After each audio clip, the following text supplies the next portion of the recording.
Muchas gracias, señor presidente.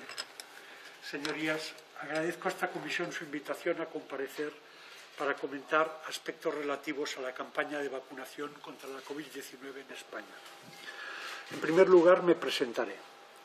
Inicié la farmacovigilancia en España y el Servicio Español de Farmacovigilancia en los años 80. Fui director del Centro Coordinador del Sistema Español de Farmacovigilancia y miembro de la Comisión Nacional de Farmacovigilancia hasta la creación de la Agencia Española del Medicamento en 1999. Y desde esta fecha hasta la actualidad he sido experto externo de esta institución y durante un tiempo miembro de su Consejo Asesor. Fui presidente del Comité de Medicamentos Esenciales de la Organización Mundial de la Salud en 2004. He publicado más de 250 trabajos originales referenciados en bases de datos de revistas con revisión por pares de investigación en farmacología clínica, farmacovigilancia y farmacoepidemiología, y dirigí el Centro Colaborador de la Organización Mundial de la Salud en farmacoepidemiología hasta 2017. En la actualidad soy también experto externo de la Agencia Europea del Medicamento en materia de farmacovigilancia y formo parte del Comité Científico del Grupo GISE-PIFAR de la Agencia Francesa del Medicamento y la Alta Autoridad de Salud de Francia, aparte de seguir como consultor de otras agencias nacionales de medicamentos. No tengo conflictos de intereses relacionados con la industria farmacéutica o los productos sanitarios. Se me ha convocado a opinar sobre problemas y dificultades que se hayan producido hasta la fecha en el proceso de vacunación y en la aplicación por parte de las administraciones públicas competentes de la estrategia de vacunación frente a la COVID-19 en España y sus posteriores actualizaciones. Y en los últimos días he podido escuchar gran parte de las comparecencias ante esta comisión y he pensado que puedo aportar algunos comentarios sobre tres cuestiones. Quizá no me dé tiempo de todas ellas. La primera, y a la que voy a dedicar más tiempo, la farmacovigilancia de las vacunas y el papel de las agencias reguladoras, la EMPS en España y la EMA en la Unión Europea. La segunda, algunos aspectos relacionados con la campaña de vacunación. Y la tercera, unos comentarios, si me da tiempo, sobre los derechos de propiedad intelectual sobre las vacunas. Primero, farmacovigilancia, Agencia Española y Agencia Europea.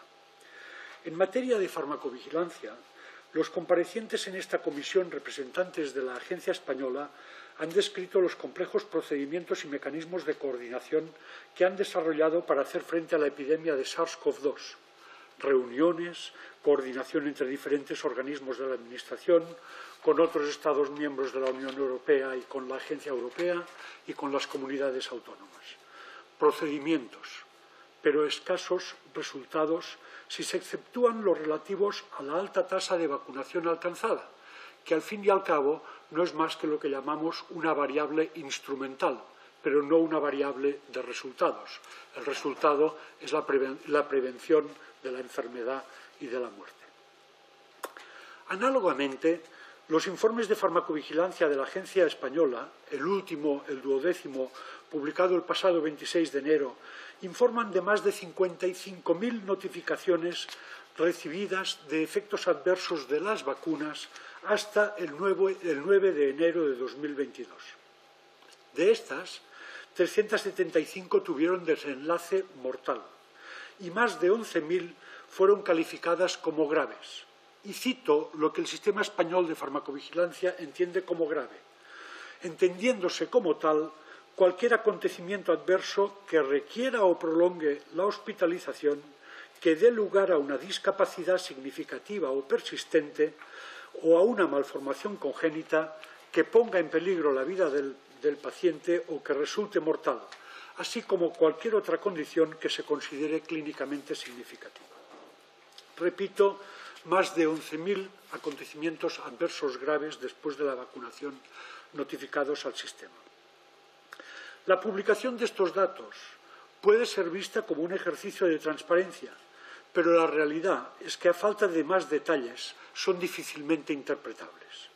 Por ejemplo, a pesar de que en esta fecha se estaba iniciando la vacunación infantil y de adolescentes, en enero, y de que se citan casi 900 efectos adversos en menores de 20 años, El informe no comenta los casos en este grupo de edad, precisamente el que concita mayores incertidumbres sobre la conveniencia de la vacunación. La transparencia no consiste solamente en subir informes técnicos a la web, que también, sino sobre todo en iluminar, en ayudar a dirigir la mirada y en ayudar a comprender. De lo contrario, se siembra el terreno para que proliferen la desconfianza y las suspicacias. ¿Quién sabe si por una intención de esconder la información en una montaña de datos, o quizás porque se entiende equivocadamente que esta comisión no es el foro para debatir cuestiones técnicas, este tipo de datos no han sido presentados ante sus señorías, de modo que la propia comisión no ha tenido una oportunidad de preguntar sobre el uso que se hace de ellos. Señorías, les quiero comentar algunas cuestiones técnicas que puede entender cualquier ciudadano, que creo que les pueden ser útiles. 12 consideraciones me parecen oportunas sobre la farmacovigilancia de las vacunas. La primera, las primeras vacunas disponibles contra la COVID, como recordarán, en España, y las más utilizadas hasta el día de hoy, han sido Comirnaty de Pfizer, de la que se han administrado más de 54 millones de dosis hasta el pasado 9 de enero, y Spikevax de Moderna, con 14 millones de dosis. Estas dos vacunas se basan en una nueva tecnología.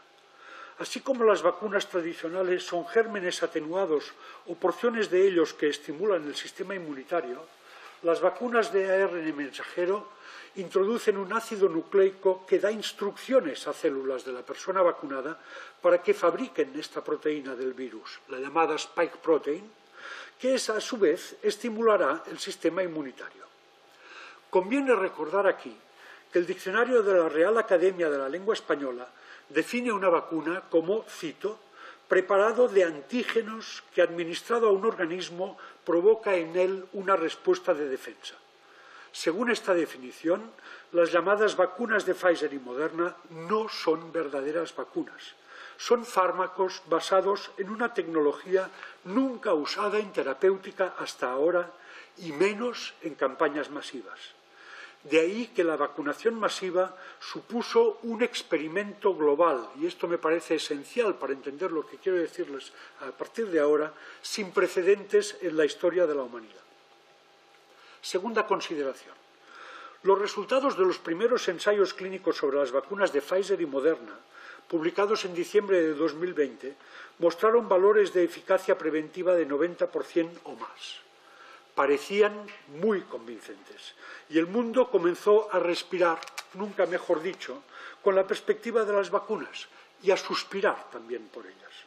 Pero debíamos ser conscientes de que entrábamos en un experimento preventivo vacunal global por su extensión y por la nueva tecnología que entrañaba. Tercera idea.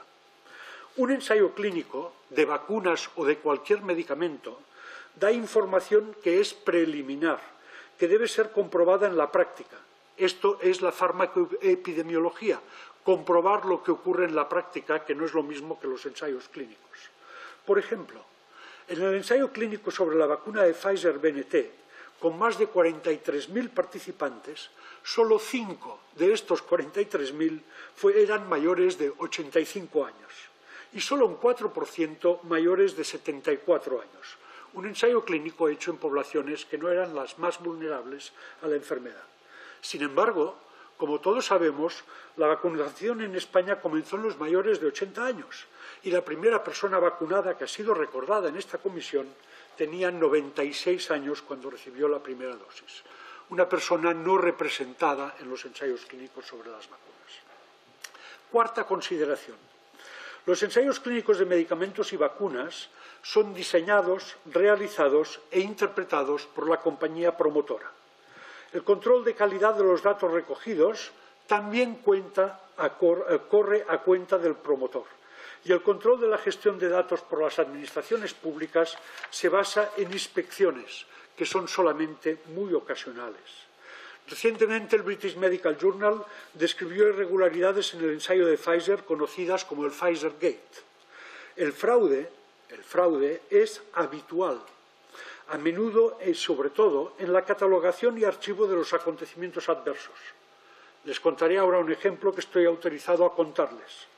El equipo RX-ISC, como RISC en inglés, riesgo con una X de prescripción médica, se autodescribe como un grupo de expertos médicos de alto nivel de reputación internacional en la detección precoz de efectos adversos de medicamentos y en la mitigación de sus riesgos, farmacovigilancia y atención de pacientes.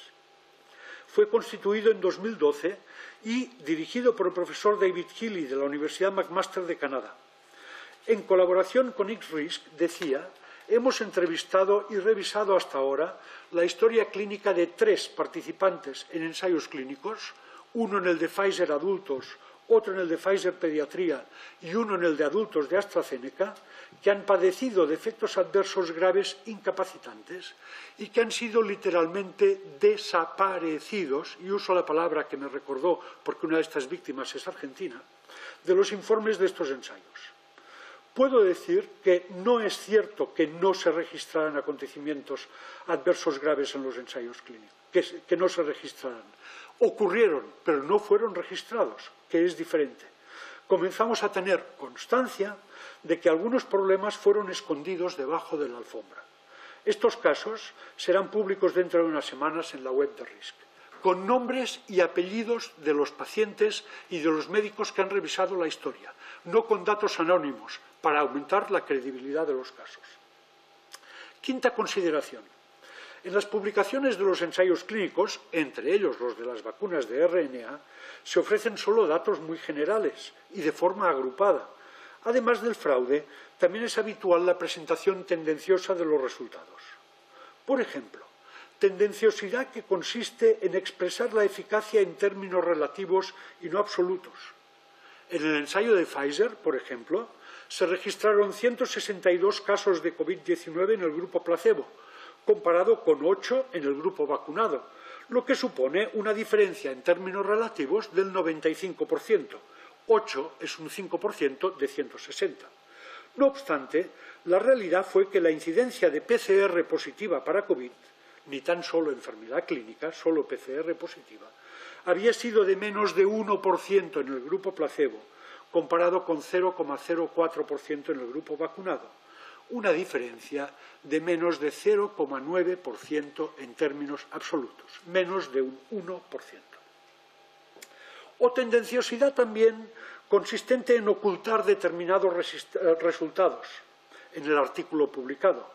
Por ejemplo, en los ensayos clínicos con la vacuna de Pfizer y de Moderna, en el de Pfizer, se registraron 14 muertos en el grupo placebo y 15 en el grupo vacunado. No me he equivocado, una muerte más en el grupo vacunado que en el grupo placebo.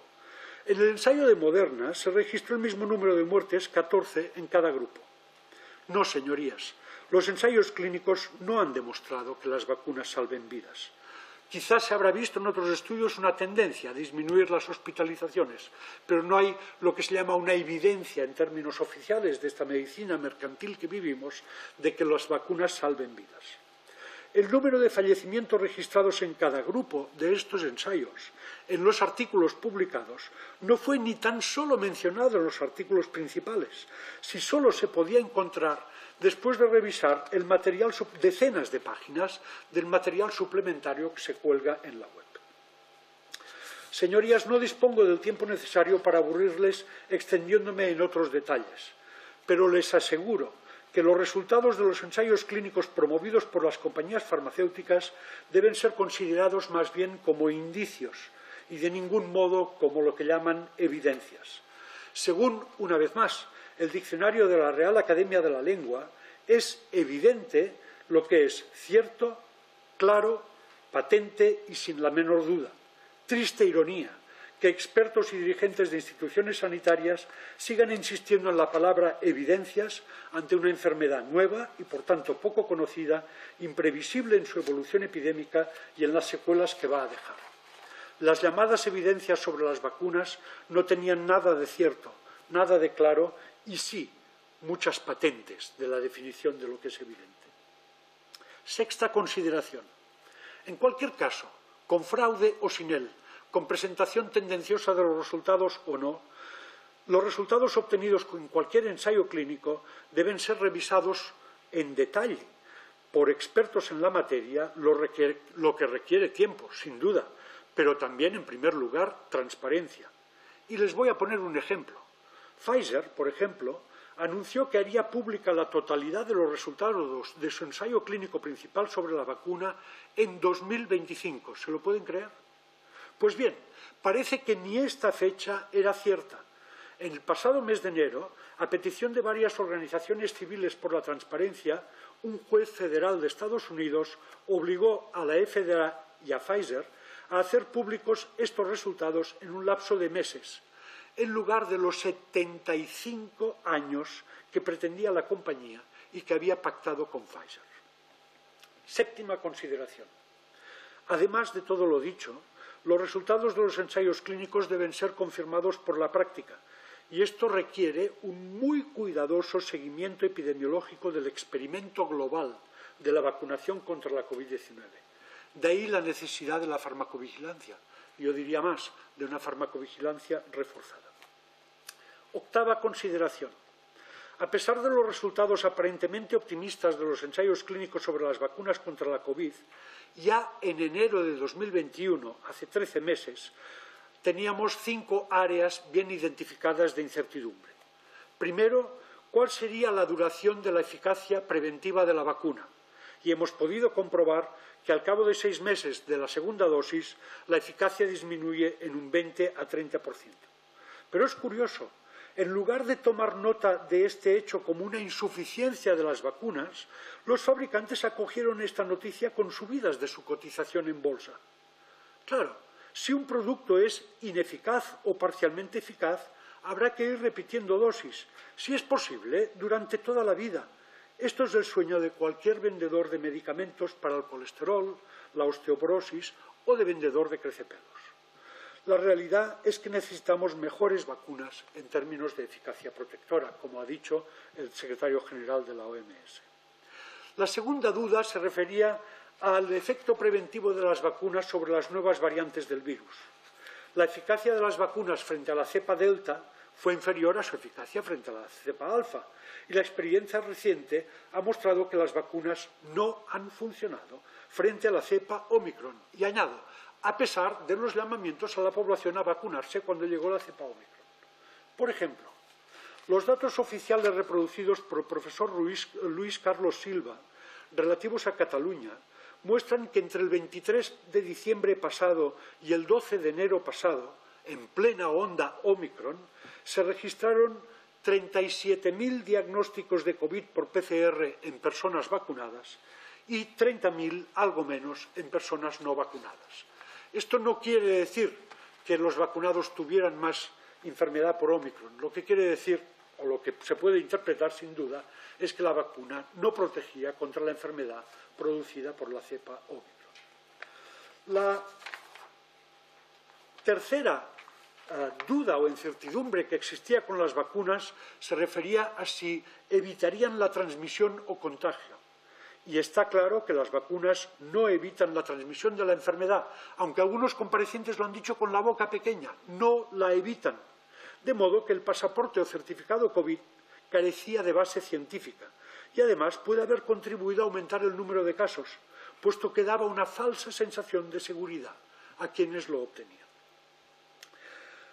La cuarta duda se refiere a los efectos adversos. Ustedes recordarán que cuando salió la vacuna de AstraZeneca se habló rápidamente de una señal de farmacovigilancia de un riesgo de trombosis graves, sobre todo en mujeres jóvenes. La señal apareció a finales de enero. El Comité de Seguridad de la Agencia Europea, tan halagado en esta comisión, no se reunió hasta principios de marzo y convocó una rueda de prensa el 31 de marzo. Total, para decir que no disponían ni siquiera de cifras de vacunación en los Estados miembros por franjas de edad y sexo. Y, por tanto, no podían calcular la incidencia si las mujeres tenían más riesgo, las jóvenes más que las mayores, etc. Además, la EMA, sabiendo que esto es incorrecto, insistía en la baja incidencia, sin distinguir la incidencia real de los acontecimientos de la realmente notificada. Les pongo un ejemplo. Por ejemplo, en relación con las trombosis, entre el 1 de enero y el 19 de abril de 2021, en Cataluña se notificaron 53 casos de trombosis. Es mucho. Existía mucha publicidad sobre el problema y esto favorece que se notifiquen estos casos. Pero las bases de datos sanitarias de los centros de salud de Cataluña contenían 540 casos, más de 10 veces más, que, naturalmente, en su mayoría no habían sido notificados. O también el problema de la miocarditis y la pericarditis. Se nos dijo primero por la EMA que la incidencia podía ser de 1 caso por millón, de entre 1 y 10 casos. Después se rebajó la estimación a 1 caso por 100.000. Después salió un estudio israelí que hablaba de 1 caso por 10.000 en los adultos jóvenes. Ustedes habrán visto o habrán oído hablar de jugadores de fútbol famosos e incluso de espectadores de espectáculos deportivos que colapsan en mitad del partido. Son personas vacunadas que tienen problemas cardíacos posiblemente atribuibles a la vacunación y de eso no se habla.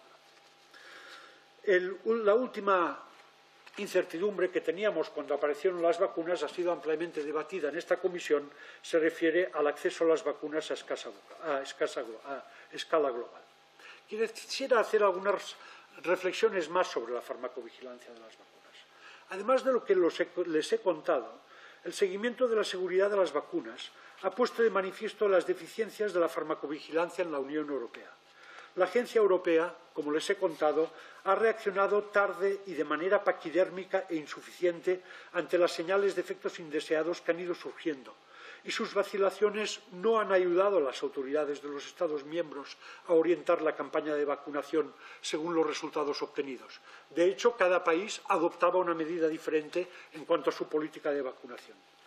Han prevalecido los procedimientos y la burocracia por encima de la ciencia, el sentido común y la atención a las incertidumbres inherentes al experimento global emprendido. Décima consideración. No se trata solamente de un incidente o de la ineptitud de algún funcionario. La Agencia Europea de Medicamentos está financiada en más de un 80% con las tasas aportadas por las compañías farmacéuticas. Está concebida legalmente para autorizar la comercialización de medicamentos y vacunas, pero no para interactuar con los sistemas sanitarios de los Estados miembros. Undécima consideración. La pandemia ha hecho evidente que la legislación europea sobre farmacovigilancia, basada en la notificación voluntaria y en planes de gestión de riesgos desarrollados por las propias compañías fabricantes, está más concebida para proteger a estas últimas que para proteger a los ciudadanos. Y última consideración sobre cuestiones de farmacovigilancia, y duodécima. En este contexto, quisiera comentar también el escaso uso que se ha hecho de las bases de datos sanitarias en España para hacer un seguimiento de la vacunación, de sus efectos beneficiosos y de sus posibles efectos indeseados en el contexto de la epidemia. Probablemente no se trata solo de una oportunidad desaprovechada y perdida, sino más bien del reflejo de la falta de voluntad del Sistema Nacional de Salud para ser un verdadero productor de conocimiento y no lo que es actualmente, en mi opinión, un mero receptor pasivo de mensajes de clara intencionalidad comercial, un comprador ignorante de tecnología que a menudo paga humo a precio de oro.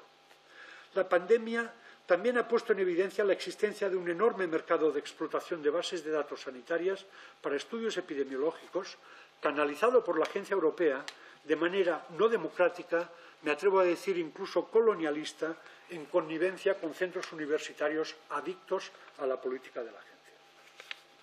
Se me acaba el tiempo, presidente. Tenía algunos comentarios sobre la campaña de vacunación, si se me permite presentarlos. 5 minutos los presento. Después, la segunda intervención que usted tiene puede acabar su... Muchísimas gracias. Muchas gracias. Quería, en segundo lugar, referirme a algunas cuestiones de la campaña de vacunación y, en particular, a lo ocurrido en las residencias de personas mayores. La epidemia incidió especialmente en las residencias, sobre todo al principio, y la mortalidad fue 57 veces más alta que en la población general. Una mortalidad de 9–10% en las residencias, comparado con una mortalidad general en la población de menos del 0,11%.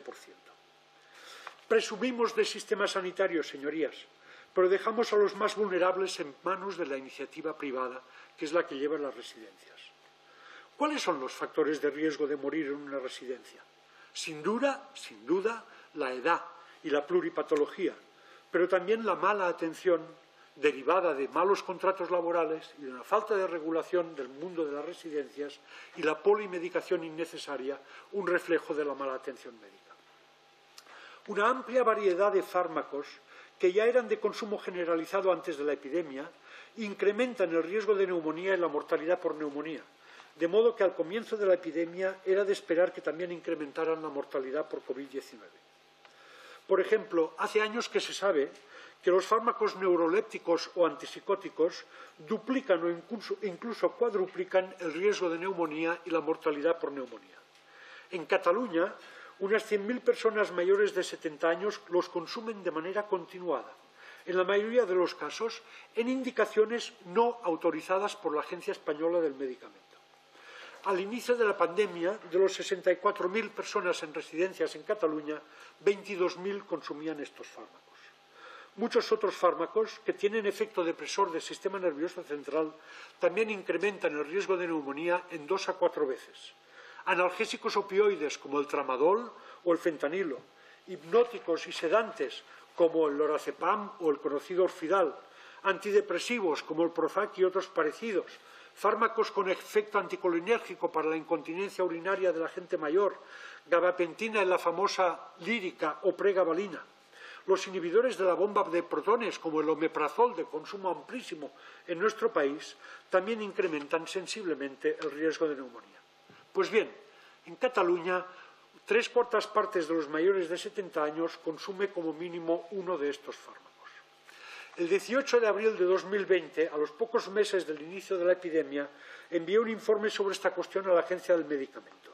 La respuesta fue más o menos gracias, pero ¿qué podemos hacer?